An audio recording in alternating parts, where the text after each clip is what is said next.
All right. So I'll do a little screen sharing here and show you our ISABA sponsors. So just say welcome everybody. No, that's not what I was looking for. Or can you see? Yes, that is what I was looking for. Welcome everybody. Glad to have you here today for Look at What's Changed, focused with the Sanneh Foundation. This is a ISABA member meeting, Eastside Connect, Thursday, February 4th. And we're just thankful for annual sponsors with ISABA, Ideal Printers, DB Creative, and Darren Varley is on the call. Harrington Langer and Associations and State Farm, Harrington Langer and Associates, excuse me. State Farm and Juan Cervantes is on the call today as well. The Sanneh Foundation, which is a sponsor of ISABA, as well as our guest today. mHealth Fairview, Ladine Law, St. Paul Federal Credit Union, the St. Paul Port Authority, and Lori Seaver is on the call today. And I know Tanya Bauer is also chimed in to say she would be coming today too. Highway Credit Union, Metropolitan State, Sunrise Banks, and Walters Recycling and Refuse. Thank you, annual sponsors. You help us keep doing this great work, which is totally fun. Here's where we're going today. We're going to do a round of introductions, and then we'll move into talking about the Sanneh Foundation and look at what's changed, our topic for today. We'll also engage you in a conversation about that in the second half of the show. What have you seen change on the East Side? What's changed in your work? What's changed in your domain? What do you suspect has changed, but you want to know more about? We'll process some of those questions as we get this topic rolling. I'll say first round of introductions here. ISABA board members. We've got some ISABA board members on the call. Give us a wave if you're an ISABA board member. I see Jorge and Darren and Chelsea. Thanks for being on, y'all. And Juan Cervantes, ISABA board member as well. Thanks for that wave, Juan. Let's go ahead and do a round of who's running an East Side small business. If you run an East Side small business, give us a wave. Jorge Samper at Sunray BP, Darren Varley from DB Creative, Juan Cervantes from Juan Cervantes State Farm. If you are part of an East Side nonprofit, give us a wave. East Side nonprofit members, there we go. Gregg Bell from the Sanneh Foundation, Haley Ball from Urban Roots, Jean Melanson from Cornerstone, Montessori, Aaron Nosich from First Covenant, Katie Matson-Daly from The Beloved. Who else was with the nonprofit? Oh, Chelsea Fye, you're kind of a nonprofit. That's Visit St. Paul, and Claire Thomas from ESNDC. Fantastic. Okay. Kayla also from Eastside Elders. Not also. Kayla, hi, from Eastside Elders. Terrific. Okay, great. Did I get everybody? ISABA, too, is a 501c6 nonprofit. Lindsay, I didn't mention you at Delwood Gardens. Are you feeling like you're a small business? Yes, we are a small business. Sorry, you were saying who runs a small business. I was like, well, I mean, sorry. Hard work. Kinda. Right, yes, from Delwood Gardens, senior living right on East 7th Street. Fantastic. I don't want to miss anybody here. If you're a part of a public-private partnership and a sponsor of ISABA known as the St. Paul Port Authority, are you on the call? Yeah, there's Lori. How about other public domain workers or guests today? Oh, Haley, so cute. Who do you have? Oh, what a cutie, somebody special. This is my daughter, Zara. Can you say hi? Hi, Zara. Wow, fantastic. That's going to be the highlight of this call. See, now Kyle be happy you watched the video afterward. Perfect. You are so cute. Fantastic. Okay, so we've got Rick Howden on the call today from Ramsey County, and I know Rick is only available for part of the call. Hey, Rick. Good to see that bookshelf again back there. We've got Payman Smith, that's Tyler Tran, and we've got Donovan. Donovan, you're new to me. Tell us who you're from. First Covenant Church on the East Side, and I also volunteer with Family Values for Life. Oh, fantastic. Fantastic to have you. Are you in one of those spaces right now? That's a great looking back wall you've got. It's a type in Google cool free Zoom backgrounds. Well, it's nice that you can look someplace, that great for free with Google. There are some advantages here in the virtual world. I'm not sure what they are, but that's one of them, Donovan. So welcome to the show. Glad to have you on. Okay, it doesn't look like we've got Commander Hallstrom at the moment. He may chime in a little bit later for a police update. Glad to see you all on the call. Let's get started with our topic. But before we jump over to Greg, I'll make you the host here, Greg, in a minute. Rick, glad you're on the call. Are you available for just a little while here? Do you have to jump onto something else? I'll stick around for a while. So yeah, I can. I might take myself off video as I multitask, but I'll listen and stick around. Okay. As many of you know, Ramsey County has launched a grant round, and we are working on getting the news out to East Side businesses. And so, looking at what's changed, we'll want to talk about that reality and work on that. And we'll want to pick on that a little bit, Rick, and kind of work on that a little bit later. But let's turn it over to Gregg here. If we've got you for a while, Rick, that's perfect. All right, Gregg, I'm making you the host. Okay. Welcome, Gregg Bell from the Sanneh Foundation. All right. Glad to have you here. Thank you. Walk us through this topic. Look at what's changed. All right. So my name is Gregg Bell, and I'm the Director of Institutional Giving at Sanneh.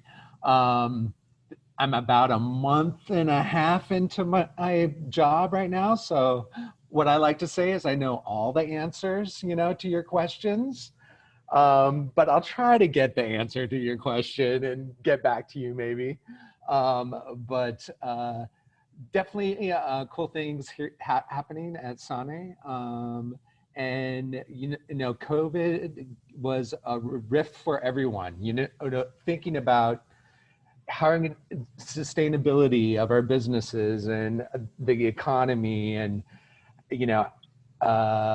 prevention services for the community and just wraparound services. So Sanneh, as other organizations, had to go through a whole kind of transformation and rethinking of how we provide services for the community and for the youth that we serve.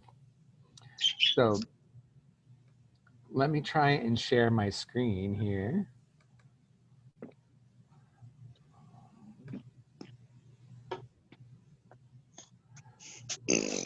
Second.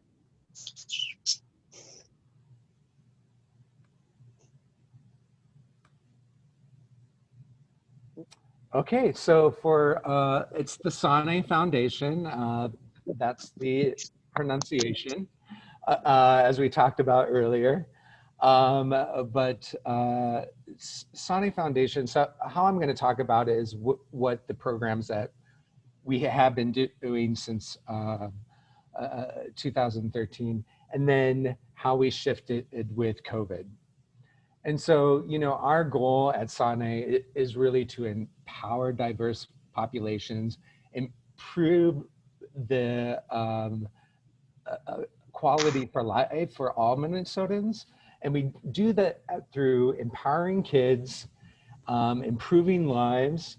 We work in schools. We do free camps, soccer camps, and other athletic camps during the summer. And so that kind of was the basis. And anyone that knows Tony Sanneh, he was a professional soccer player with U.S. Soccer. But what I like about what Tony talks about his lived experiences, he came from the East Side, and what made him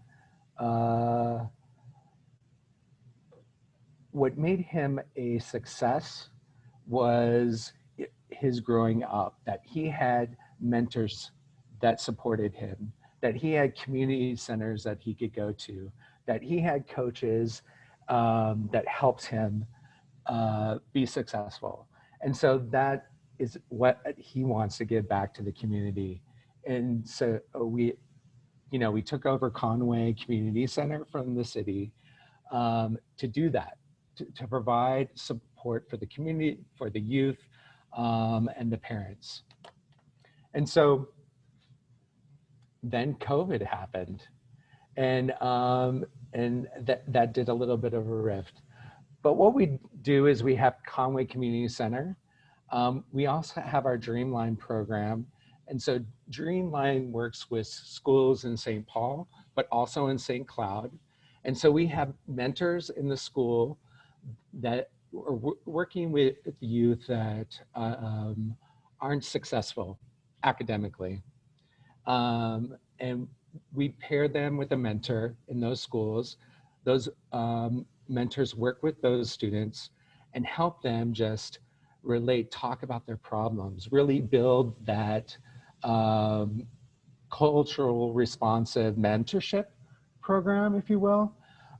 So then kids can be successful academically and other ways in their life. And of course, then we do the free camps. And if anyone's been over to Conway, we have a big soccer field now. We're under a capital campaign right now for building that soccer field. We'll have a big dome that will be put up this summer. But it's just a free camp for kids. And we do that throughout the Twin Cities. So here we go. So here's our little COVID friend and how we responded to COVID. So, and again, a lot of organizations had to kind of rethink their strategies. So what we did, we have a large gym at Conway that we just refurbished as part of our capital campaign. And basically it was sitting empty. And we would have guests from 3M would come over, some of their employees would come over and shoot hoops and basketball during the day. But really that was the only service. In the after school programs, yes, the kids would come in, we play games with them, we do the after school program with them. But really during the day, there was no use for it. And so what we did is we helped parents in the community by doing a distance learning hub in the gym. And so we have our tables, long tables, plexiglass barriers for the kids. We gave them computers. We have staff, coaches that are helping the students with their distance learning. There's also tutors as well. We give the kids meals, so providing meals, breakfast, lunch, and snacks. And so this is a way to respond to this epidemic where families in the community didn't really know what to do with their kids. They still had to work. And many of them, both parents have to work. Or if they're single family, well, one of them has to work, right? The parent has to work. And so this offered an opportunity for our parents that their children come to Conway, that we can relieve that barrier so that they can go to work and that students can learn. And this is just another angle of the gym. And so we actually have two sides. And now that St. Paul Public Schools are going back to school, so that has changed our programming a little bit more, but still there are parents that don't want their children to go back to school, that there still is a safety concern with COVID. And so we are still providing, just on a smaller scale, our distance learning hub. So another way that we kind of changed our program, we've always done food. We've always fed our youth. You know, you hear about it in schools that a child's food in school is so important. Sometimes that's the only food that they get and during the day. And so we knew that food would be a big barrier for families on the east side. And so this picture is just showing, we started to ramp up our nutritional services program. So giving food, rescuing food, and giving it to the community. And so these cars that are parked along Conway on the east side are just waiting for us to open our drive-in food rescue lines. And so we do this in snowy, rain, sunny weather here in Minnesota. And so these are the pallets of food. And so we get this food from Harvest Heartland, also from other providers around the area.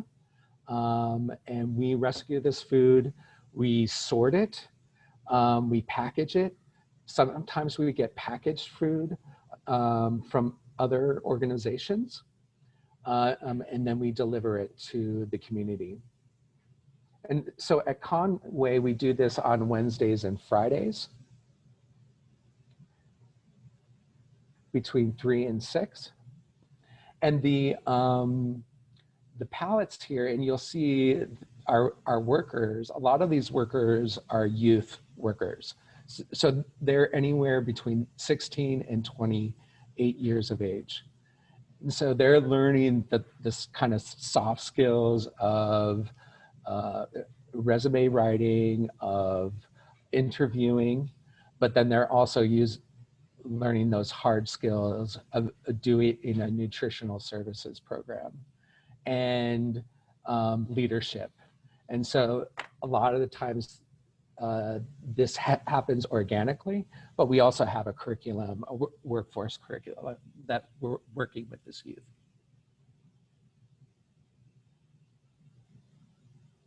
And there's a young man just bringing it to a customer.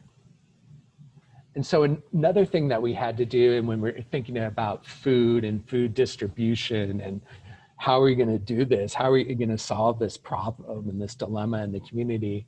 Well, we had to buy trucks, and we had to buy quite a few trucks and vans and things to kind of move our workers around, but then also our food around. And they had to be refrigerated trucks, of course. And so this way we could have people come to Conway Community Center, but then we can get on the road also and be mobile and get food out to those communities that need it. And so we do that through most of the week. And so we have relationships with the Latino community, and so we service those communities as well as St. Paul and Minneapolis and North Minneapolis. And this was the turkey trot that was at the Vikings. And we gave Thanksgiving meals kits out to those guests that came there. So it was a big change. It was a big change from thinking very youth oriented to thinking of larger picture and what do youth need, but what do families and parents need, and what does the community need? And so these are just some of the statistics from to December of last year. So serving 1,906 individuals, 38,000 households, almost 2 million pounds of produce and food. So it was a big job. And again, doing that kind of dual programmatic with the youth workforce.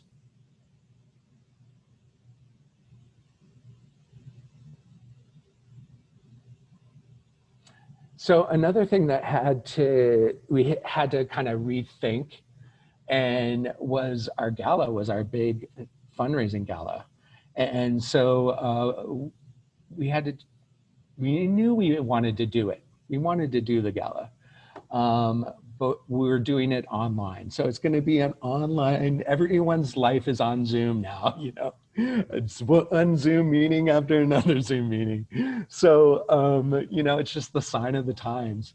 And so this is what we're doing. It just created a lot of production and video to visually tell the story of the Sanneh Foundation, but then really make it interactive. And so we're going to have, you know, David Fema is going to have a cooking show. And so we're going to have meal kits that they're going to go out to our participants, and they'll cook together. That's a choice, or you can have it already cooked meal. And then we're going to have whole production on, about Sanneh for the evening on Zoom. And, you know, the sponsorship, people will have their own parties so that they keep it contained and not have, keep it safe for, and have the precautions for COVID-19. So that's it. That's been a lot of change so far. Gregg, thank you. Yes. So I'm curious about a couple things and want to dig into a couple things. If folks have questions, feel free to drop them in the chat here, and or I'm going to thank you back for gallery there. You can just gesticulate wildly. Oh, we've had a few other people join us, which is great. And I don't think I introduced Aaron Heelan, Aaron Jerebick Heelan from the Eastside Funders Group. Philanthropy, neither nonprofit nor government, nor, hi Aaron, we're so glad you're here. Patrick Rubel is also on from the St. Paul Realtors Association, and Ann DeJoy joined too. Although, is Ann still here? Ann was in for a while from ESNDC. Gregg, thank you so much. You know, so partly one of the things I think we could talk about, and one of the stories that I like to key on here, is that we don't change in a vacuum. You know, the Sanneh Foundation did a lot of the work that you did this last year in collaboration too. You know, so when you're going to North Minneapolis, you're clearly not the only food distribution service in North Minneapolis. Like, you're coordinating with folks on the North Minneapolis side. Here on the east side, I know that there was good connection between folks who are doing senior services, because we had that at one of our meetings. You know, Brandon said, hey, I've got the vans, and Janet and Kayla said, hey, we've got seniors that need to get connected with food. And so, you know, there were some good connections there that were collaborations. Have you seen your ecosystem for collaborators on the east side and elsewhere also grow this year, Gregg?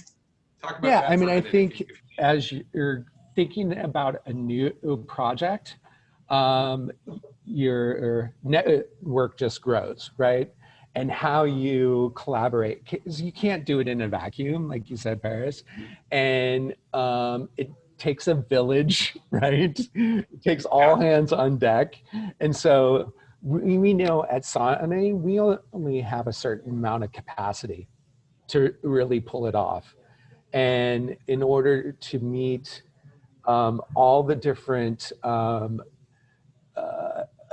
constituencies, like elders and the Latino populations, and, you know, all these different focus groups, that we need partners in that. Right on. And I wanted to ask, and then we've got a couple questions in the chat as well. So I want to also ask, your number, 196,000 served, how does that compare to previous years? And is that like a total number, or is that just with food? That's just with food. And so how that translates is, right, all those cars. That was the new program. Yeah. All those cars that pile up, they get a survey. So we're collecting information on numbers in household, how many individuals. So, and we're also collecting information on housing. So are they homeless, or do they have housing? Are they renters? That type of information, and ages. And so and how far distance, like where did they live, right? On kind of zip code information. So it's been kind of humbling and just amazing, those statistics. Yeah. Fantastic, Greg. Couple of questions from the chat. Jean asks, what age children with the Dreamline mentoring, what ages do you assist? So we go through K through 12. Okay. Yep. Jean, did you want to follow that with anything in specific? Okay. Lori says District 1 worked with Sanneh too. I know that, one of the things that's great about that picture you showed of the kids and the food pallets is that that's over at Sunray. You're using the empty savers as the place where you're storing that food. Right. So good collaboration right there in District 1, Lori. And I think did you want to mention anything else, Lori, about the District 1 component there? I was just going to say that District 1, I'm the president of the District 1 board, and they have worked with Sanneh throughout the summer and continue to work with them. And in fact, Brandon Griffin just joined our board. Nice. He was just at our last meeting, but as Greg said, there are a lot of groups and it's better to work together because we also have a large Somali community that's on the south side of 94 up in the Highwood area. And so, we've worked on trying to include them in all of this too. And there are, cultural things in there that we have to do. In fact, District 1 had applied for a grant and received it to be able to hire someone from the Somali community to be a liaison to work with them and the community. Nice.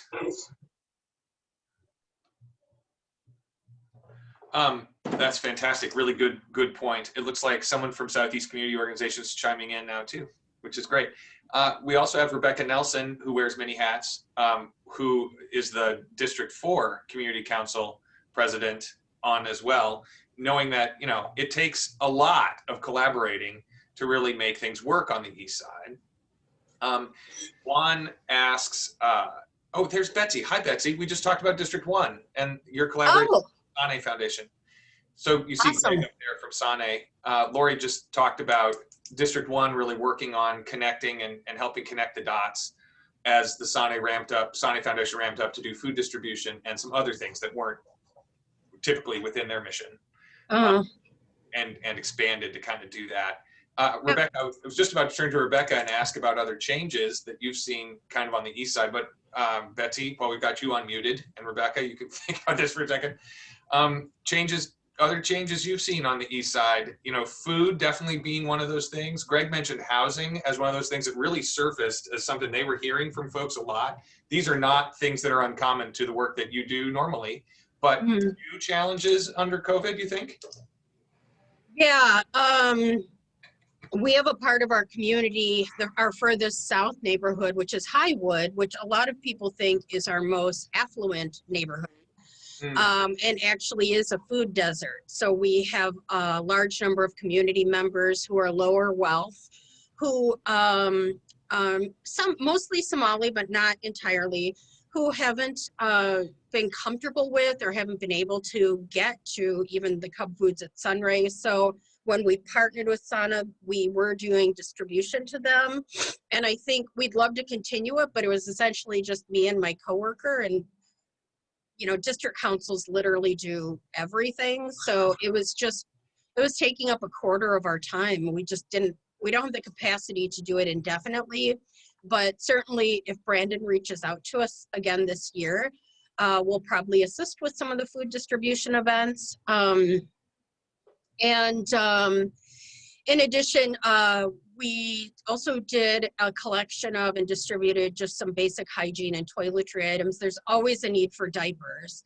And we got rid of a lot of them and just ended up with some random leftovers of sizes that people didn't need it. We also got a lot of adult diaper supplies that we're going to be giving to Eastside elders so that they can use them. So some of that stuff, I've been working from home and I live in District 1 and my colleague Shaquana does as well. So we're really close.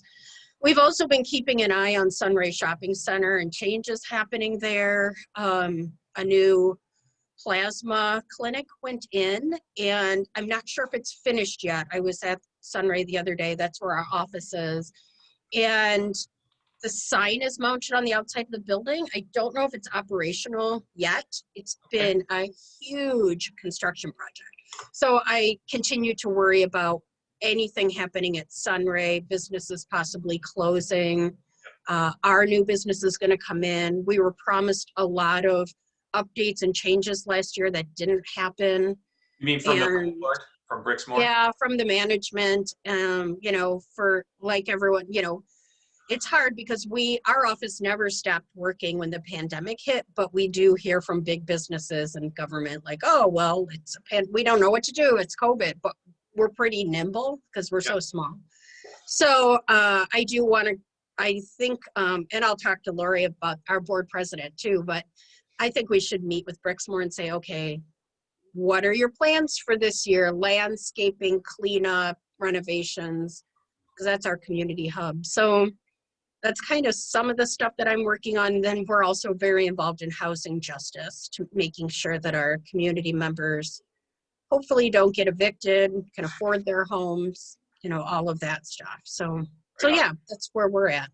Great, thank you. And I know you jumped on and I put you right on the spot. But let's do it around the Zoom here. We'll go to Rebecca next. If you've got something you want to share as a change, and we'll also check in with Rick Houghton here, because Betsy, you know, one of the conversations we're having across the East Side is how we get business support, that is the dollars, the relief grant dollars that are available, actually to come home to the East Side, to the businesses that need them. So we'll talk a little more about that and get Rick on in a minute too. But let's do that around the Zoom. Rebecca, so glad to see you on the call. Congratulations on District 4, being the president of the District 4 Community Council. You also work with East Side Elders. Changes you've seen this year in brief? Briefly, a lot of it, like with everybody else, it's been focused on food distribution. And what I've been finding is that when we're distributing, it's a lot of people want the food, but they can't get to it. So it's great to have a food distribution where you line up your cars and go through the line and everything. But I have a lot of seniors from East Side Elders, this is my East Side Elders hat now, that cannot get to the grocery store and cannot get to the food distribution, and they don't have anybody else to call to go and pick it up for them. So when we did our free grocery program, we had people deliver it. So it's hard to coordinate, but it's definitely something that's needed. Yes. And even last night, there was another Mom's Food Shelf had those big boxes to distribute with the St. Paul Labor Union. They ended up distributing, they had things left over, like a pallet full of boxes left over because nobody could come and get it. So they ended up at 8 o'clock. I called Nelsie Yang and said, hey, can you get us into Edgerton High Rise? And, do you have a contact there so that we can drop them off there? We ended up sneaking in and doing that. But, it's,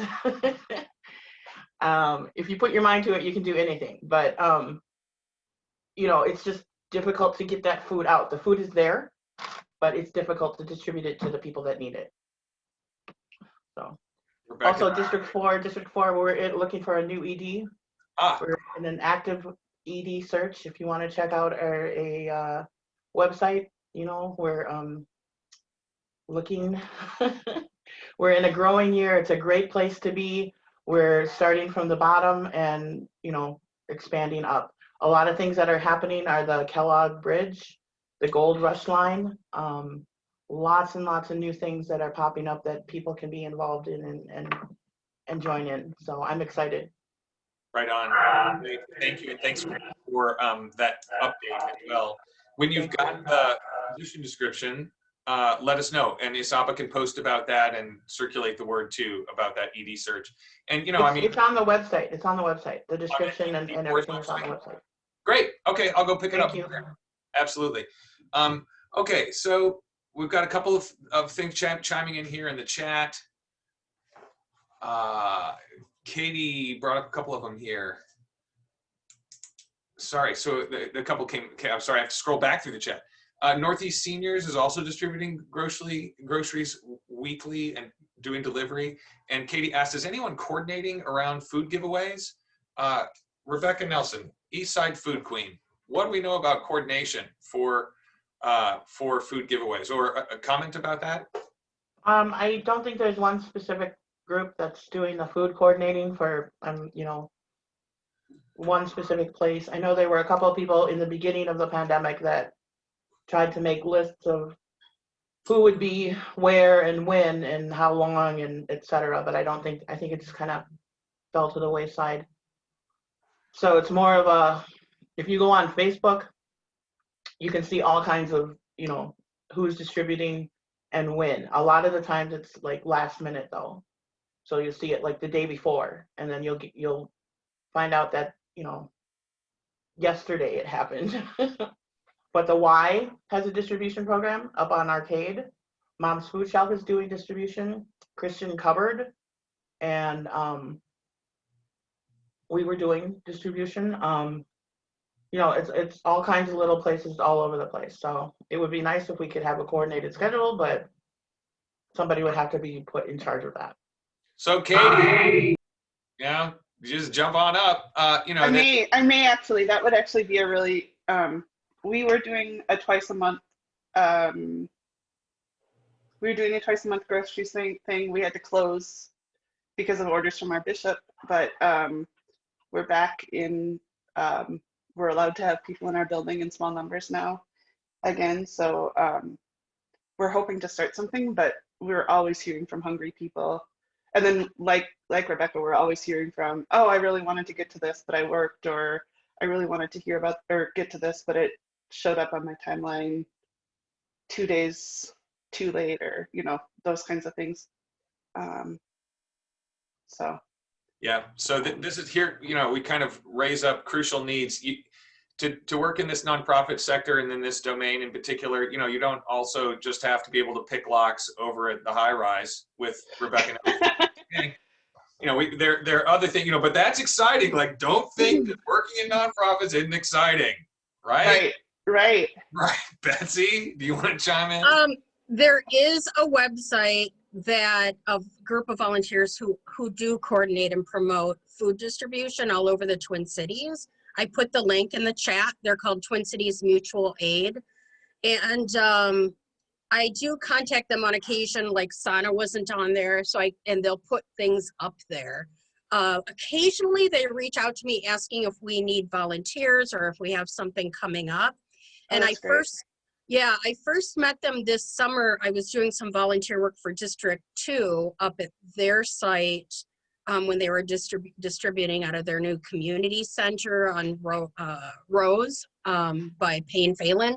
And a couple dudes rode up on some bikes and said, this is a project they're working on. So it just occurred to me too, when Katie was speaking, that we have a new group of a few Somali community members who are distributing food for school and families with school kids out of our Shamrock Plaza. And I should make sure that gets up there. So that's one site, although I'm so excited that Rebecca is in her position now with Dayton's Bluff. We've been actually talking about coming together with the East Side food shelves and talking about who's doing what when, bringing those folks together so we can better coordinate. I'd love to be in that conversation. Awesome. As we figure out, we know there's hungry people on the East Side, and we don't want to duplicate efforts, but we just want to be excellent. And so, yeah, please loop me in if you have those conversations. Great. Katie, put your information in the chat and Betsy can. Hey, there's Andrea from Andrea. Am I saying your name right? I've never actually said your name. I've only read it. From Family Values for Life, and Donovan's on too. Welcome to the party. We'll have time for announcements here in about 7 minutes. So we'll talk a little bit about anything else that's on people's minds in terms of just stuff going on the East Side. Other things you've seen change or things you've been concerned about or curious about. Delwood Gardens, Lindsay had to jump off, but she mentioned in the chat, they are expanding memory care. They'll have 6 additional memory care apartments beginning mid-March. So that's something to keep in mind. One of the things that some of our members have been a part of and that is open to others that wanted to jump in is thinking about broadband and access on the east side. This pandemic has really showed up the disparities in how people can access the way that we're all bumping around right now, and especially the way school kids are bumping around right now. The work that you did there in your gym, Greg, at Sanneh, underscores that too. But the Eastside Freedom Library has convened a group that's thinking about how we actually get a sense of how well we're doing with broadband access on the east side and how we could do better, how we could actually be planful and strategic about getting those services delivered to all households that want them in an efficient way. So those are East Side members that are coming together to collaborate in that space. If you're interested in that, you could let me know. Other things you've seen change. Anyone want to jump in? Mental health needs, Katie mentions as well, and crises in the community during the pandemic. For sure, we've seen an expansion, or I'm curious about that, right? As I watch my own mental health and think about what's happening to people across the community. Other thoughts, Jean? Yeah. As we talk about things that have changed, what I've realized during the course of the pandemic is that I have changed. And I think, looking inward as well. And I'm becoming extremely grateful that ISABA is an organization that we can use, and that we can grow to get more and more members into ISABA, because what I'm finding is, representing a school on the east side, it's wonderful to be able to connect with the businesses and also with the nonprofits. So I'm just grateful for all of this. And Greg, a message to you. Thank you for explaining more about Sanneh Foundation. And it's one thing to go to a website and learn a little bit, but it's another, I think, a level of depth to have you speak and give specific examples. So I'll reach out to you separately. Our school is just north of where you're located, and I think there, maybe there's some things that we can talk about to possibly do together. And then as far as the food distribution, the school also has been distributing food throughout the pandemic. So it's, here's another opportunity for us to kind of join together in the distribution as well. So that's it. A great organization. Thanks, Jean. Sure. There's another person from my membership team right there. Everyone heard her say it, and it's being recorded. Anyway, yes. So how do we build a stronger network together? It's about how we reach out and make these connections and have some place where we talk about them. You're right. There's plenty of information that's dumped on the web. This brings up Rick and this grant round that's going on right now. One of the things we saw this week was published in the paper, the Star Tribune, about the East Side missing out on some of the previous grant rounds. And some of that is because we are failing to get people into the room. Some of that is people are deciding not to apply. That's always there. Some of it is we are not managing, I'm talking about ISABA and other organizations, are not managing, including the county and the city. I think we all kind of can share in the, how do we do some things differently so that we can make sure people are informed in ways that help us have a resilient side of town. So that's my perspective on that. And, I've been reaching out and trying to connect. And Rick, you want to come on and say something about where we are in terms of that grant round? Yeah, so we have some remaining funds left over from the state of Minnesota that provided some additional assistance. And then just to kind of backtrack for some who may not know exactly kind of where we are or where we have been. So we ended up trying to finish out our funding from the CARES Act by the end of December.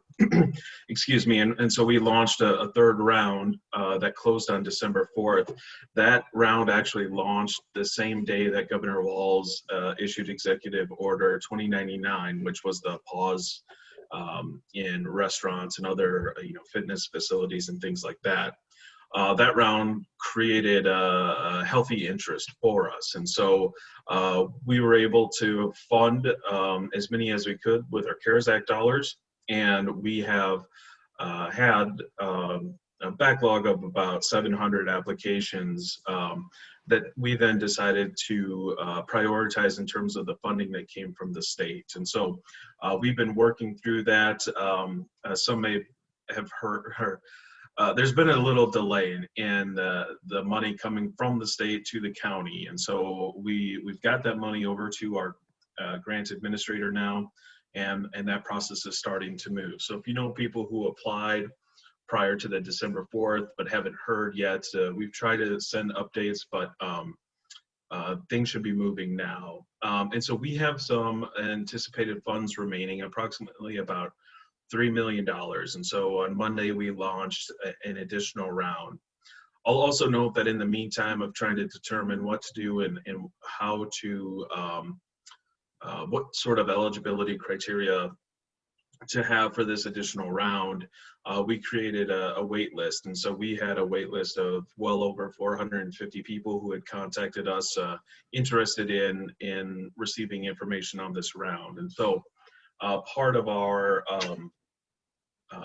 rationale in terms of having a kind of a 5-day application window was knowing that we had to direct communication to a number of folks that were interested, as well as we're under a timeline deadline from the state of Minnesota to have these grants dispersed by March 15th. And so we still need to go through a review process and ensure applicants meet eligibility requirements. So if you haven't applied for any assistance from Ramsey County, and only Ramsey County at this point, definitely encourage folks, businesses around the area to get an application in by Friday, which I think is tomorrow. Is that right?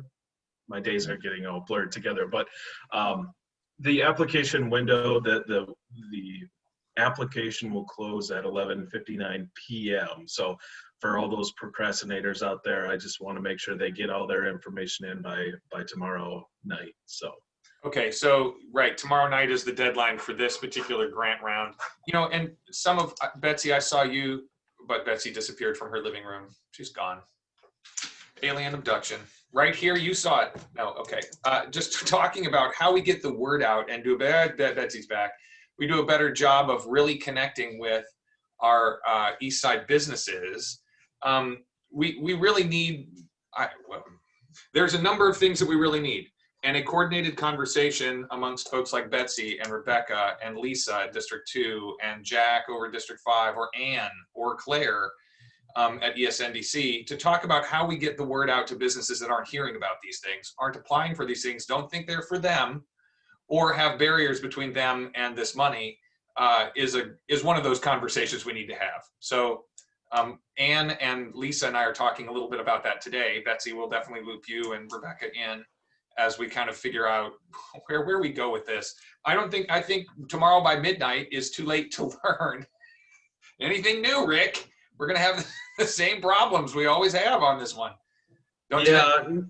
Yeah, no doubt. And in response to that, you know, we've learned a lot of lessons. Obviously, we haven't done everything perfect, and especially for this group too. I want to make sure that you all are aware that, you know, our geographic region expands throughout the city of St. Paul, and so we rely heavily on our partners in the city and other organizations. And for some that may not know, you know, we partnered early on last May in our first round of CARES Act grant funding. We worked with the Alliance for Metro Stability that had connections with a number of outreach partners. And one of those was ESNDC. And so we worked with, I think it ranged from round to round, from 15 to 20 different organizations that have different interests. So the African Development Center, NDC, ESNDC, Springboard for the Arts, and trying to get the word out to our creative arts communities. We worked with a number of these outreach partners to help spread the word, and acknowledging that it's not perfect and it's not all inclusive either. And so we partnered closely with our colleagues in the city of St. Paul, where many of you know I came from, and have relationships with the project managers over there, who hopefully have closer connections with folks in the district council. So we've learned a lot. We've learned about preparing. I'll acknowledge some of our downfalls and the fact that we tried so hard to get the word out so quickly that we didn't contact everybody that we should have. We've learned a lot of lessons. We've also, Ramsey County has a racial equity team that we've worked with as well to help target some of those hard to contact communities. And we've learned a lot, and we have a lot of improvements to make. But yeah, and just a quick comment on that article, Paris, is I think that the data that was used to kind of set the premise of that article is a little misleading, comparing grant dollars to per capita. I think the real measure too is about the number of businesses. And it's not to say that there's not work to be done over on the east side as well. I think there absolutely is, and I would love to see more, because some of you have heard me over the last year, I love the east side. My girlfriend's family grew up over there. She grew up over there. We still frequent many of the businesses over there. So it's near and dear to my heart. And but there is still work to do, and we acknowledge that. And that's why I've been as open as I can to be on these calls and help spread the word, and appreciated the Saba's role in promoting it throughout the year. Rick, thanks for that. You have been a great contributor, and one of the major benefits is having you here to answer questions for people, for sure. And one of the things that I'll commit to everybody on this call, so you heard it here, is let's peel those numbers back. Let's look and see how we're doing. So if those numbers were not right, or were inaccurate in some ways, and Rick, if you say you've learned some things, we need to learn those things too.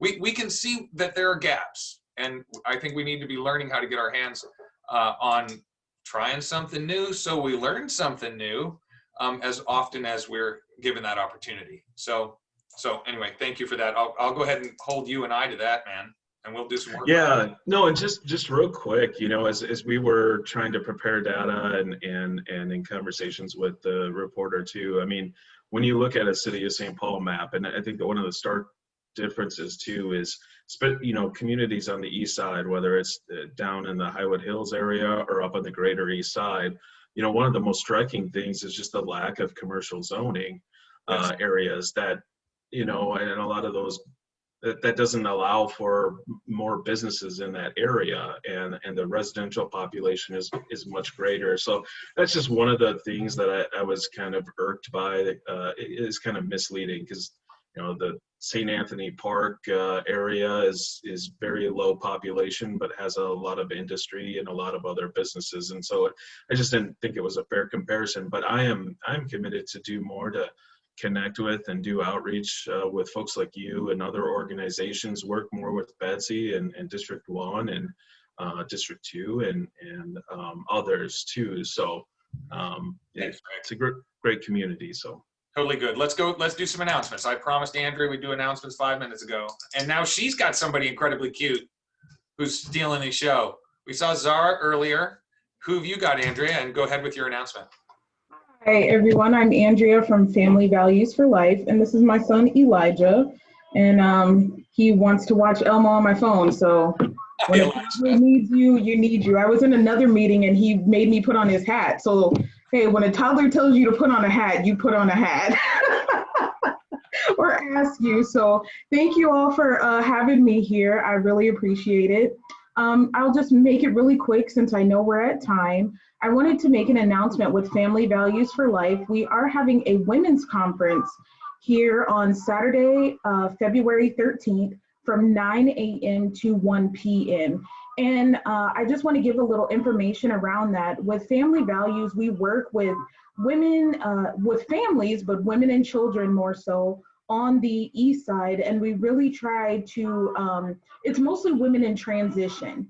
So women and youth that are going through and just with transition. So what we're looking forward to with this conference is to kind of rub knuckles with some of the women who are at the top of their game and some of the women who are really in transition to be encouraged for the new year. The theme this year is staying right side up when everything around us is upside down, which I think a lot of us can really speak to that, especially during this time of COVID.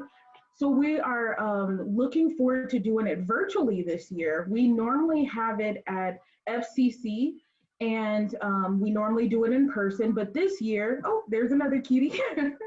But this year we are unable to. So we're really excited for this new platform.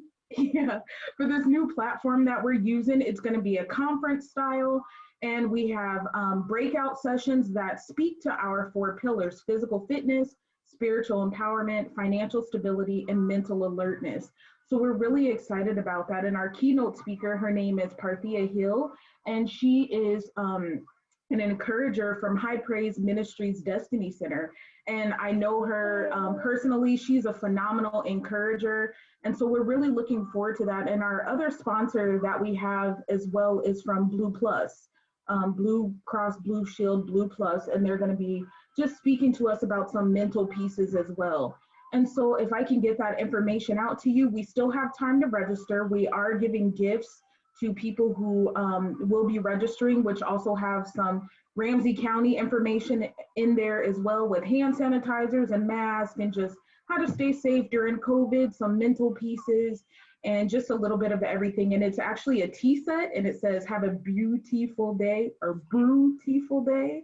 And it's a little teacup, and it just reminds us to take some self-care. And so I'm over my time. Sorry, Paris, but thank you for having me, and thank you for letting me make the announcement. Andrea, we'll look to have you back. I know Shatika is usually on these calls with us, but we had Donovan and yourself today. So thanks for joining us for a bit of this. We didn't get a chance to talk about everything that's changed on the East Side. There's more conversation to be had, everyone. But wanted to just say I've dropped 2 things into the chat, then the link for the Family Values for Life conference and the link, Greg, for the Gala for Goals, which is also coming up February 20th.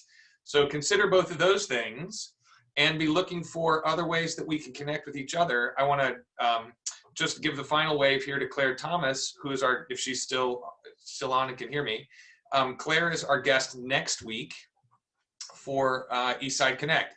And we're going to be talking about her work to do outreach and connection with Black businesses and entrepreneurs to build a stronger network across the East Side. So we'll hear a little bit about how Isaba is going to help do that. We'll just join her and get alongside and be in solidarity for that great work that she's ramping up. Claire, yeah, I'm here. Really excited to have that talk next week, and excited to hear if anybody has any thoughts or ideas on how we can connect with more businesses. I know my goal right now is to connect with more home-based businesses or online businesses or Black business owners who may not have a brick and mortar location right on Paint or Arcade. So if anybody has any input for that kind of outreach, I would welcome that.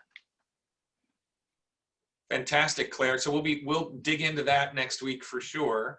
And I also just, I didn't even get to acknowledge it, but I will now in way that we're finishing. Take a look at the chat. I'll leave it up there for a while. Like, there was a brisk conversation going on in the chat while Rick and I were talking about businesses. Y'all just keep making connections. Keep getting it done. I love it. Looking forward to seeing you all next week. Thanks for taking some time out of your day today. Like I said, I'll leave the chat up for a few minutes if you want to grab it. And thanks again, Greg, from the Sanneh Foundation, and everyone for being on. We'll look forward to seeing you next week on Thursday. Thanks. Bye, Zara.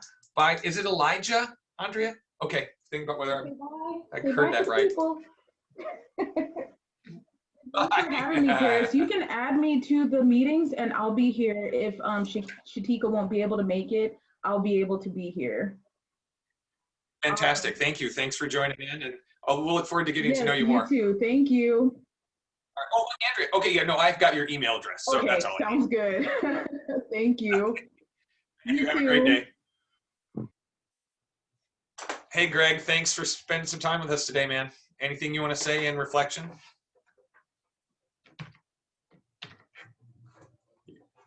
No, it was great to just have that discussion. So, yeah, it's good.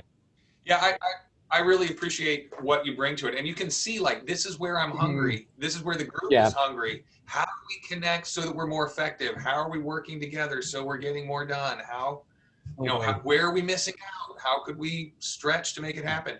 I love the comment that Katie made. Is there a way that we're coordinating these things? Yeah. Identify a need like that? Can you step up into it? So we'll see. Yeah. We'll see what she can do to, kind of begin pulling some pieces together. And, you meet some people here, you get inspired, and you think about what else could we be doing? Right. I mean, picking locks over at Edgerton High Rise, apparently. Sure, totally. That's LCA and Rebecca Nelson. I mean, what kind of fun can we have out there? I don't know. A lot of mischief, that's for sure. For sure. Thanks for being on the show. I've got some folks who are already excited about the gala. Okay, awesome. So I'll be reaching out to some others too. And should I reach back to you or back to Brandon for that? I think either or. It doesn't, yeah. Okay. Yeah. Okay, well, we'll be in touch. Okay. Hey, appreciate you, man. Sounds Have a good rest of your day. Thanks.